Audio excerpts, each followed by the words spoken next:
December 4th, all of the remaining Kobolds and Catacombs cards have been released, so it's gonna be a big and long and hard video. I might take a day or two of a break, but I'll be back December 7th when the expansion drops with a video showing off the new cards and decks. There's also a poll on the right if you want to vote on which deck / card you want to see first. But first up, we're starting out with Cleaver, 8 mana 3/3 legendary warrior weapon, where after your hero attacks, you recruit a minion.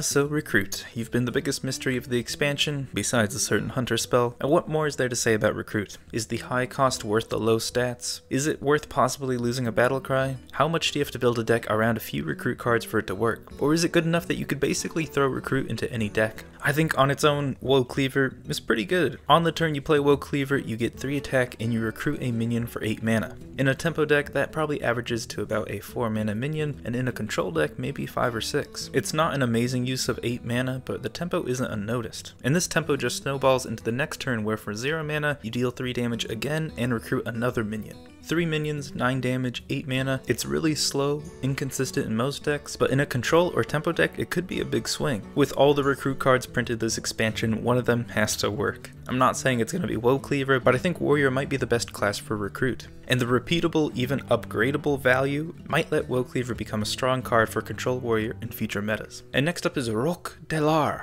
I have no idea how to pronounce that. 7 mana, 4/2 legendary hunter weapon with a battle cry. If your deck has no minions, fill your hand with hunter spells. I think I'm gonna be sick. I'll admit the to my side stunt was a smart move, but this just makes me sad. I understand the ridiculous requirement of to my side in this weapon, but that's a deck I think they could actually work towards in future expansions. My problem is this weapon is the next Megafin. I love Murlocs, but the Murloc quest reward Megafin isn't really my cup of tea. It's fine, I guess, but that type of RNG just really isn't for me. Rhokdelar takes this to the next step by giving you a hand of random hunter spells. And don't get me wrong, there are some good hunter spells, and a hand of spells is worth more than just Murlocs. So when faced with this non-minion hunter deck once again, I see 2 outs. Either they're going to be printing a lot more hunter spells and powerful cards with this requirement, or they're going to continue committing this war crime to hunter. Next is Dark Pact, 1 mana common warlock spell that destroys a friendly minion and restores 8 health to your hero. Egg Activator! Oh yeah, that's nice. Just so you know, Egg Activators are cards that destroy your own minions for some advantage, making them work well with an egg minion like Devilsaur Egg. I'm reviewing these cards in order you're seeing them now, so I really hope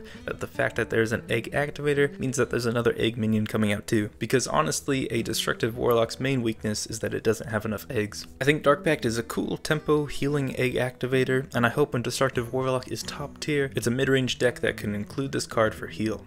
Next up is Flanking Strike, 4 mana common hunter spell that deals 3 damage to a minion and then summons a 3/3 wolf. Alright, this is a pretty solid card. 3 damage is good for clearing, and the minion targeting requirement is good designed to prevent aggro. It's basically a Fire Plume Phoenix that does 1 extra damage, but only to a minion. And if you remember in Ungoro, that bird saw some play, and it's pretty decent in Arena still, so I think Flanking Strike is going to be a strong tempo card for Hunter. Just because they printed this card doesn't mean Blizzard likes Hunter. Next up is Potion of Heroism, 2 mana paladin spell that gives a minion divine shield and draws a card. This is kind of an obvious spell I never really thought of. Hand of Protection is just way too weak to work even in a divine shield paladin deck, so bumping the cost up 1 and also drawing a card makes a pretty fair costing card actually really good. You have to think it's actually kind of crazy to be able to give one of your minions a divine shield to clear an enemy minion without having to take any damage. We'll have to see if the value of Potion of Heroism is enough to see play. Next is Psionic Probe, 1 mana common priest spell that copies a spell in your opponent's deck and adds it to your hand. It's Mind Visions, except it's a spell from your opponent's deck. It's actually probably better than Mind Visions. A guaranteed spell is probably going to be better than most minions you get from Mind Vision. And while you won't know the card your opponent has in their hand, that's not really that important. I think Psionic Probe is going to fit nicely into a Stelio Priest deck. Next is Toothy Chest, 3 mana 0/4 that at the start of your turn sets the minion's attack to 4.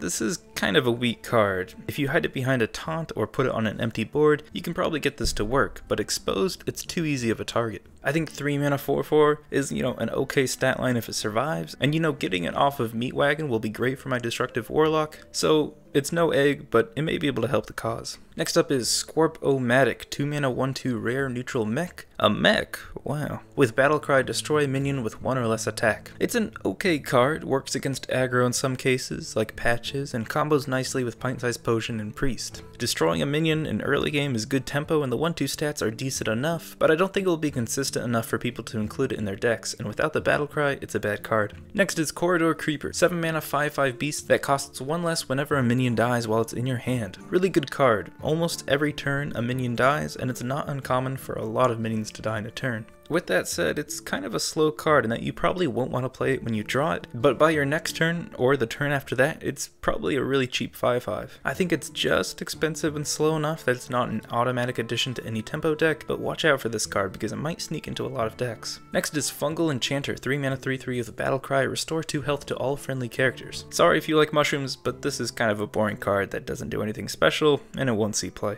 Next is Kobolds Apprentice, 3 mana 2/1 with Battlecry, deal 3 damage, randomly split among all enemies. I am not a fan of 2/1s, and I don't think the randomness of this Battlecry is really going to help this card out too much. We just saw Flanking Strike, which is a much better card, plus there's 4 spell streams coming from the Kobold's hand instead of 3, and with this inconsistency it is unplayable. Next is Stoneskin Basilisk, 3 mana 1/1 beast with Divine Shield and Poisonous. I don't think this is going to see much play. The Divine Shield does make it harder to kill, but it can still be blocked by taunt or traded into or destroyed by a spell. I just think the 1 health won't really let the minion survive long enough to get the poison value. I think the true fun of this card will be in Build-A-Beast, where the Divine Shield and the poison combo is going to meld together some strong zombies. Next is Shrieking Shroom, 3 mana 1/2 epic minion that at the end of your turn summons a random 1 costing minion. So on the cuteness scale, I'd rate this somewhere between Alley Cat and Tiny Fin. Tiny Fin being at the top, obviously. Oh, and the end of a turn effect is kind of fun too. 2 minions on the board is pretty good, and if you can sometimes get another turn with this on board, that's pretty nice. Aggro Druid will like this card, and everyone else will be heartbroken when they have to kill Hearthstone's version of the Pillsbury Doughboy.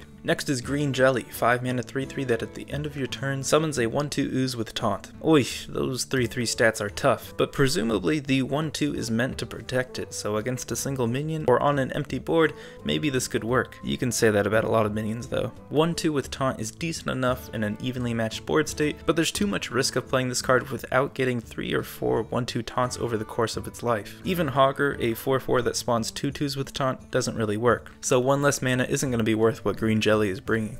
Next is Shroom Brewer. Nice. 4 mana 4/4 with Battlecry, restore 4 health.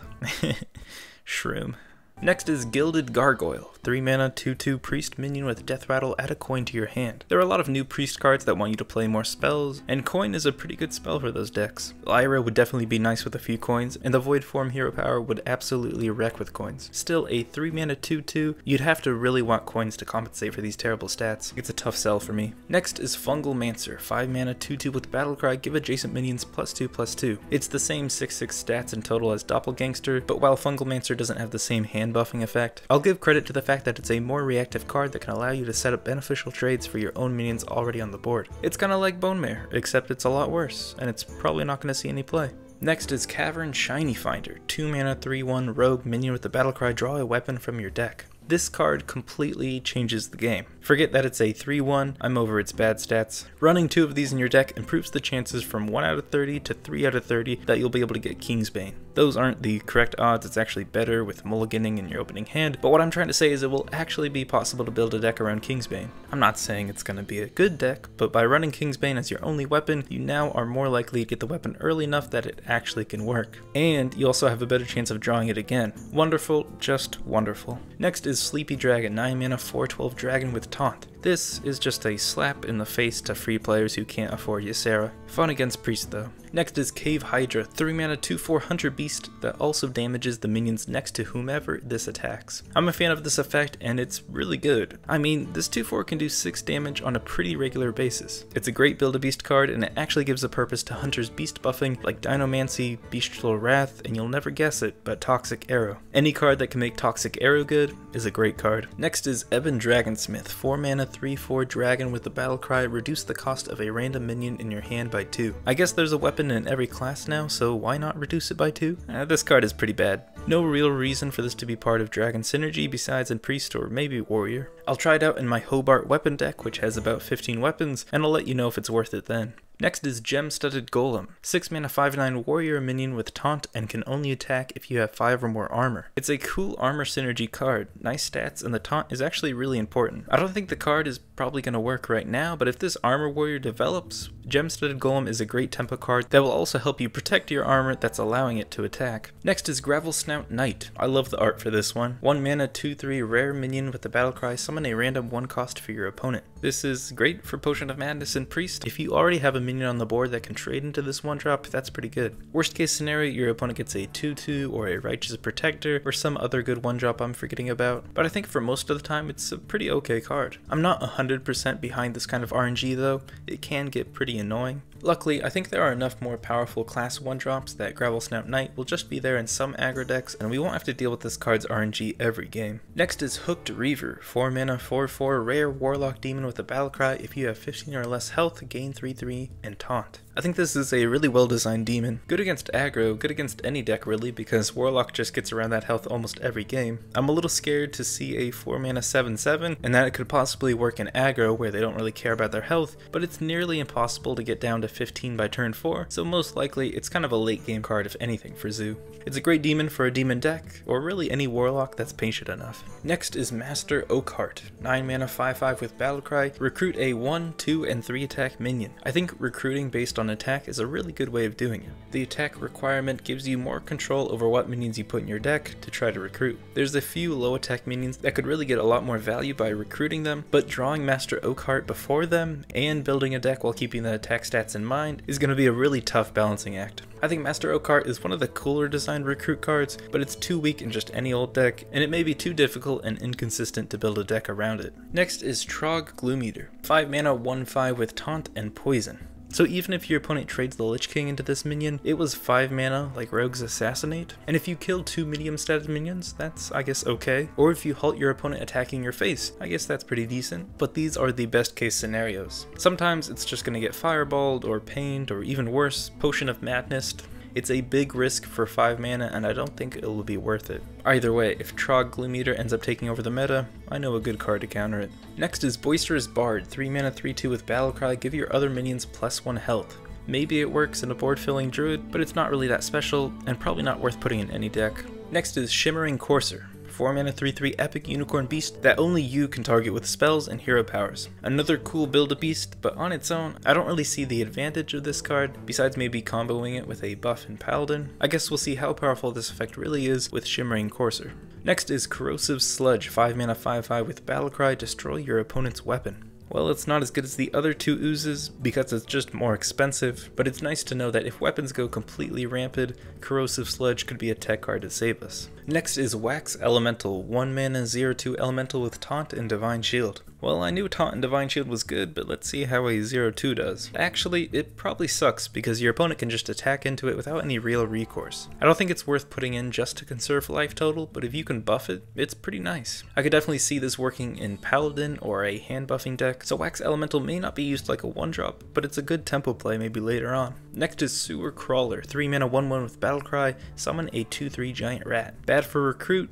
goodish for evolve and doubling battle cries. Overall, just kind of plain and probably not worth putting in most decks. Next is Astral Tiger, 4 mana 3/5 druid epic with death rattle. Shuffle a copy of this minion into your deck. You shall never fatigue druid. But the card's stats are okay. It's definitely designed for the long game, where it gives you unlimited 4 mana 3/5s. It's kind of like how Pyros is just a card for long-term okay value, except you don't get Astral Tiger back into your hand. I think for Recruit it could work well in Druid, and it solves the issue of not having a minion in your deck to recruit, because as soon as it dies, you can recruit it again. It's still probably too niche of a card to work, but with the value from Recruit and N'Zoth, maybe Astral Tiger's value could be stretched out enough that it'll work in a controlled Druid. Next is Dire Mole, 1 mana 1/3 beast. Damn. Next is Dragon Slayer, 3 mana 4/3 with a Battlecry, deal 6 damage to a dragon. Wow, okay, so dragons have to be really good for this to work. 3 mana 4/3 is good enough in Arena, but for it to see playing Constructed, you have to be facing enough dragons that this Battlecry actually goes off. I'm not a fan of this type of tech card, so hopefully Dragon Slayer is just a bad card, and dragon decks aren't that overpowered that they need to be teched against. Next is Cursed Disciple, 4 mana 5/1 Rager. No, but it has the Death Rattle, summon a 5/1 Revenant. Well, you know what's better than 1 Rager? Actually 2 is probably not that good either. But still, it's kind of a more annoying version of a Rager, so that's kind of fun. Next is Violet Worm. 8 mana 7/7 beast with the Death Rattle, summon 7 1/1 grubs. Pretty cool with Hunter's cheap Death Rattle activators. It's nice for N'Zoth, but a little weak just by itself. Kind of an expensive 7/7, and the 7 1/1s are very susceptible to cheap board clears. Violet Worm has the potential, but it just needs the right cards to care about it enough to make it work. Next is Kobold Barbarian, 3 mana 4/4 for warrior that at the start of your turn attacks a random enemy. And this attack counts as the minion's attack that turn. So basically you don't control how this minion attacks. Really cool card, but it's going to be a tough fit, even in aggro. But the stats are aggressive, and it attacks, so who cares where the damage goes? Well, now your opponent can just flood the board with small minions, making the 4 damage go to waste. But small minions can still kill patches, and allowing other minions to continue dealing damage is nice. It's not the strongest card in the world, and probably its biggest weakness is that there will be bad trades Kobold Barbarian will attempt to make, but damage is damage, so if Pirate Warrior really needs another 3-drop,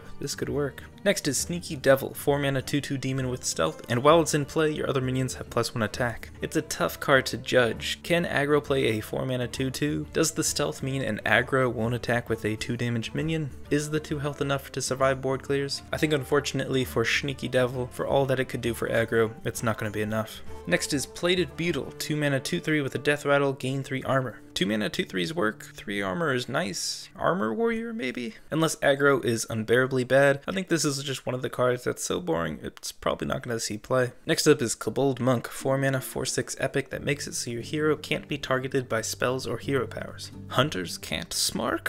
Well, it says targeted, so since you don't target with the Hunter's hero power, my guess is you can still smark. But a lot of Death Knights now can't use their hero power on you, and that spell your opponent has for lethal can't go face. And you can't use that healing spell. There's pros and cons. 3/6 is decent, and in a way it's kind of like having taunt for spells going to your face, which is worse or better than taunt depending on the matchup. This type of card really has a lot of potential, and it's one of the more interesting neutrals. Still, I don't think Kobold Monk really impacts the game enough, so it probably won't see play. I think in the cases that it does get randomly summoned or discovered onto the board, it's going to create some fun moments. Next is Barkskin, 1 mana druid spell that gives a minion +3 attack and you gain 3 armor. I guess they heard what I said about Nash, because this is a way better version. In most cases, giving a minion +3 attack is better than your hero. Yes, your hero basically has charge and can attack right away, but if you're able to plan ahead with a minion on board, that minion could possibly survive to deal even more damage. Oh, and the 3 armor is also nice. It's a slightly better Blessing of the Might, but it's still a relatively cheap and weak card, so we'll see if it can slide into an aggro druid. Personally,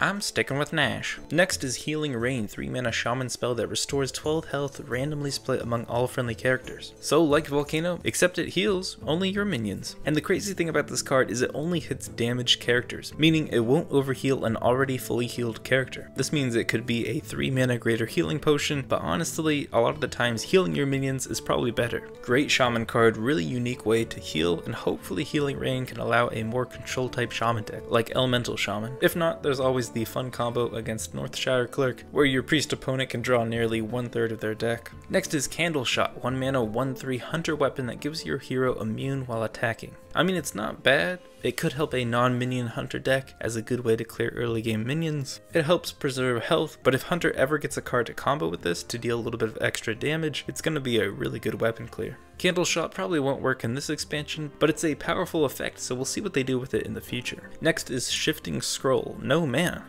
No mana! Mage spell that reads, each turn that this is in your hand, transform it into a random mage spell. Shifting Xurs? Meet spell RNG. It works for Mage Quest, but besides that deck, hopefully it doesn't see too much play. Next up is Crushing Hand, 2 mana shaman spell that deals 8 damage to a minion for 3 overload. Kind of boring in my opinion, but if Control Shaman works out, this is basically Execute. Usually overload cards don't work for control, but the value is pretty good if it can get rid of a big threat, even if it costs 5 mana in total. It's a decent card, but it really needs Control Shaman to see play. And last up, I have not taken a breath this entire time so far, we have something straight out of my nightmares, the Darkness. I believe in a thing called love. 4 mana 20/20 legendary that reads, starts dormant, battlecry, shuffle 3 candles into your enemy deck. When drawn, this awakens. And these candles are 4 mana spells that draw a card when drawn. Another crazy thing about this card you won't get from just the text is that when it's in its dormant state, it's immune and untargetable. Wow, what a great card to give fatigue decks for Christmas. This is really just a fun minion, not too competitive, but it gives your deck another goal and possible win condition. Except,